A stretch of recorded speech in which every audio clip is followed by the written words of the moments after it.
Hello Vault Heads, this is the self-proclaimed, sarcastically named Captain KeyForge, also known as PJ Broughton of the Steel City Snufflegators. And here we are with the latest episode of Captain's Commpod. So today I'm going to talk about cards which I think are the hardest to counter. I've picked the one that I think is the best example from each house. Now, some houses are better than others. I'm going to start with the worst and work towards the best. But it is cards that, for me, if you play them at the perfect time, your opponent can do nothing about it. That are going to be amazingly impactful. They're you're going to get the full value out of them that you could expect, the maximum reward possible, if they're played at the right time. And if you do that, your opponent is going to be able to do next to nothing about it, or even in some cases absolutely nothing about it, because there are cards that are just that good. So yeah, we're going to look at one from each house, so off we go. First of all, we've got the one which I believe is the worst, which is Power of Fire from Brobnar. Okay, so it is play, sacrifice a friendly creature. If you do, each player loses amble equal to half that creature's power, rounding down the loss, gain one chain.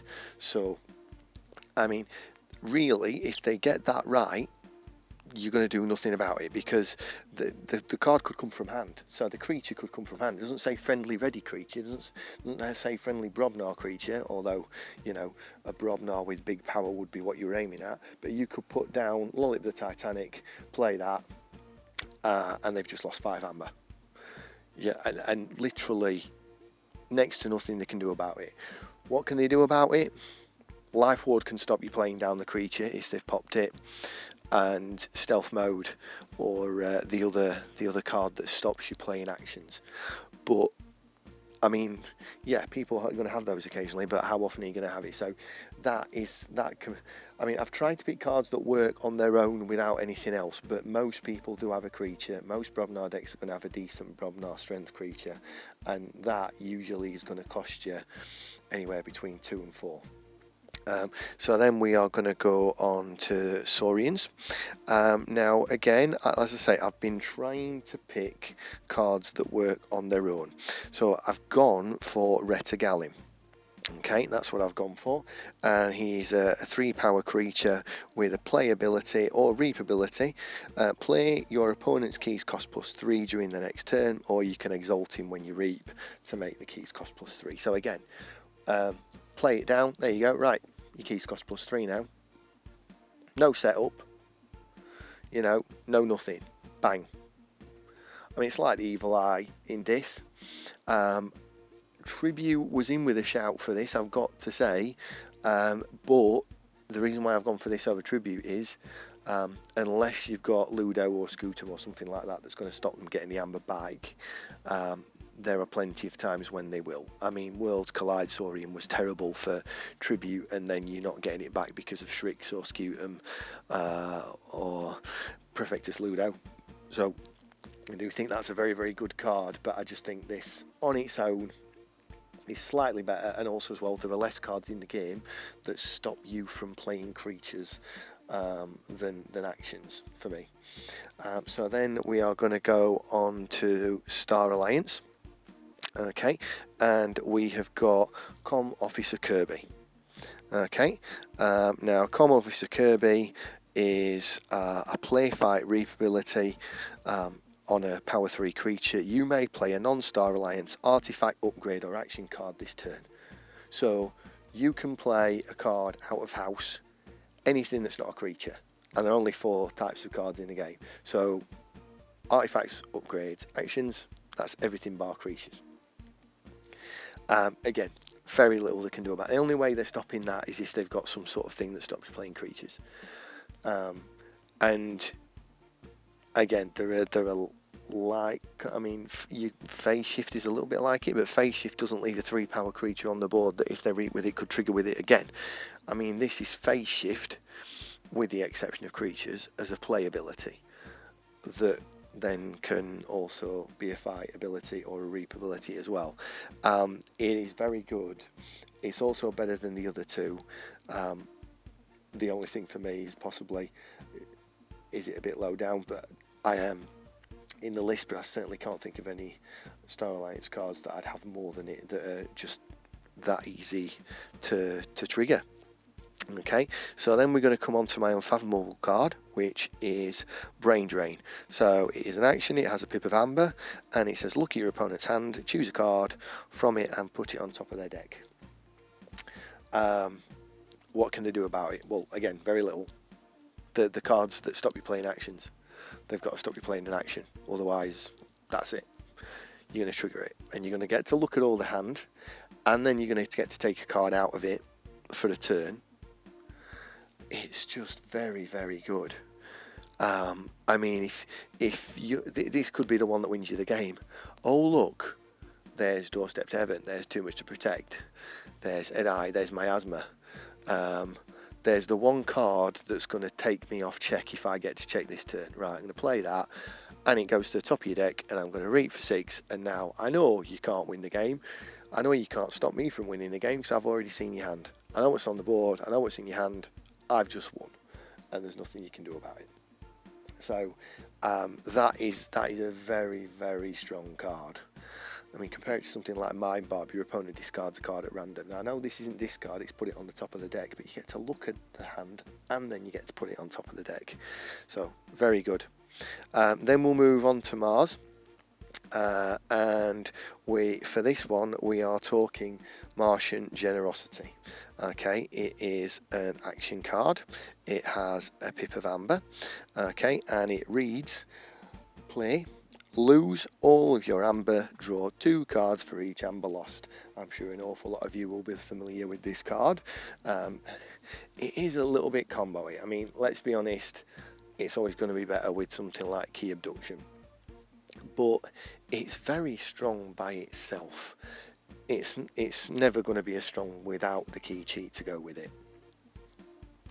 But exchanging your amber exchanging every pip of amber you've got for 2 pips of amber is a very, very good effect. It's very strong. It's proved to be strong in an awful lot of cases. And as well, what can your opponent do about it? Well, they can steal your amber, but I don't know of many cards that will say if your opponent has 6, steal it all. Bait and switch might have come close in the past and took 3, and equally if you've got 11 and they've got Doorstep or Too Much to Protect, but you know, if you've got 5, they might be able to get a couple. I don't think they're going to get you down from 5 to 1 or 5 to 0, or they're going to do well to do that. So yeah, good card for me, and that's the one I think that's hardest to play around. Then we're going to move on to logos. This one is Library Access. So action, no pip of amber, and it is play, purge the card for the remainder of the turn. Each time you play another card or draw a card, you know, it has had an errata. I mean, that in Kota could be game winning. You know, it can just turn a game. It is a good card by itself. Lots of people stand by it. I'd be the first to admit, if you've listened to me talk before, I'm not the biggest fan of draw, but drawing archive is what logos do, and that's possibly the best example of it. I mean, again, how can your opponent stop it? Well, they can stop it by, you know, playing the cards that stop you playing actions, but other than that, it's going to be difficult for them to get round it, especially if you have any sort of way to archive cards, and you can build a 3 or 4, you know, logos card hand. So just very strong. Again, very difficult to play around. I look at it and I think, yeah, you're having it. You're just going to have it. When I see that across from me, I'm thinking I'm going to have to deal with it when it comes, and just sit and watch. Then we're going to go on to Sanctum. It is an action card. It's 1 pip, and it's Doorstep to Heaven. Each player with 6 amber or more loses all but 5 of it. I mean, again, the point of the game is to forge keys. You cannot normally forge a key for less than 6. Yeah, there's key cheats and stuff like that. So, I mean, how do you get around it? A key cheat. Or you reduce key cost to 5, but there are not many cards in the game that reduce the key cost to 5. again, or possibly you use one of the cards that stops people playing actions. But the point of the game is to get to 6. The point of the game is to get over 6. It's not quite uncounterable, but it is. There's very little you're going to do about it. All you can hope is that, I suppose, they draw it early. Again, I look at Doorstep Heaven in somebody's deck, sat across from me, and I think that's guaranteed at least one time they're going to take me off check. And just, that's unless I'm really lucky and they draw it early, sooner or later they're going to play that and take me off check. That's how I look at it. Again, very little you can do about it. But that's the point of this video. Then we are going to move on to Untamed. And I have gone for Chota Hazri. Okay, so Chota Hazri is a creature. He is power 3, and he says play, lose 1 amber. If you do, you may forge your key at current cost. So, again, how do you stop them playing that? Well, I think there's only the 2. It's one of the cards that stops your opponent playing creatures, and there are not many. Or keep them under 7. But again, this is on their turn. So, it's the strength of key cheats. They could get to 7 or 8. You could have a Doorstep, you could have a Too Much to Protect, you could have a Miasma, you can have any number of the cards that are virtual block cards that say, no, you're not forging. And this is going to go around it on their turn. How do you counter it? I suppose you counter it with increasing key cost. That's your best way to counter it. Things that increase key cost either for 1 turn or permanently. And there are a few of those. So it I suppose can be a little bit, but out of all the Untamed things, this for me was the most powerful that was borderline uncounterable. Then we are going to go on to this. For this one I've gone for an action card with a Pip of Amber, and it's Control the Weak. Play, choose a house. Your opponent, choose a house on your opponent's identity card. Your opponent must choose that house as their active house next turn. Again, what can you do about it? You'll see really competitive decks with 2 or 3 Control the Weaks. When you're playing against one, you just know that at some stage your opponent's going to go Control the Weak, and as well, the longer it's gone on the game, the more likely it's to be very useful, because before they do it, they can literally count all your cards on your board, count all your cards in your discard, get a real feel for what you're holding. Also as well, it's not just that, it's like, okay, say you're playing Sanctum, Shadows, Untamed, and they've just got to check. Which one of those 3 houses is least likely to take you off it? I've done that before with a Control the Weak. You can play Untamed, because I know you can't take me off check with Untamed. I don't care if you've got a handful of Untamed. You ain't stopping me winning the game now. Just play Control the Weak, and there's so little you can do to stop it. It's just going to come, and it's just going to make a real mess of you. And then finally, I've gone for Shadows, and I've gone for an artifact with a Pip of Amber, and I have gone for the Sting. Okay, and so I've gone for the Sting because it is uncounterable if it's played at the right time. If I put this down the turn that you're going to forge your key, you're doing nothing. I'm getting 6 amber. You're on check and not on check for your 3rd key. If you're on check for your 1st key or your 2nd key, I put this down and get 6 amber. That's how it works. Nothing you can do about it. And should you kill it, you're actually doing me a favour after I've put it down, because the worst thing you can do to yourself if you've just been hit with this thing is take it out. The best way to counter it is to leave the thing in play. At least they can't forge anymore.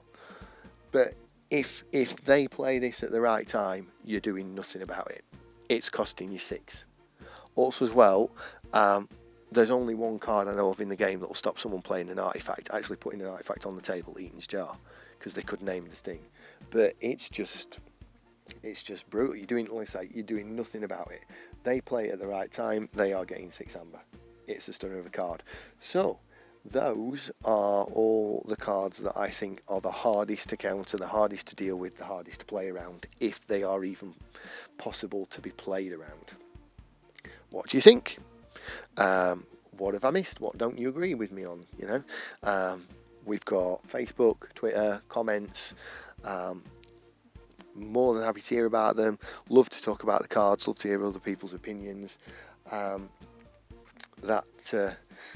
I'll be looking out for those.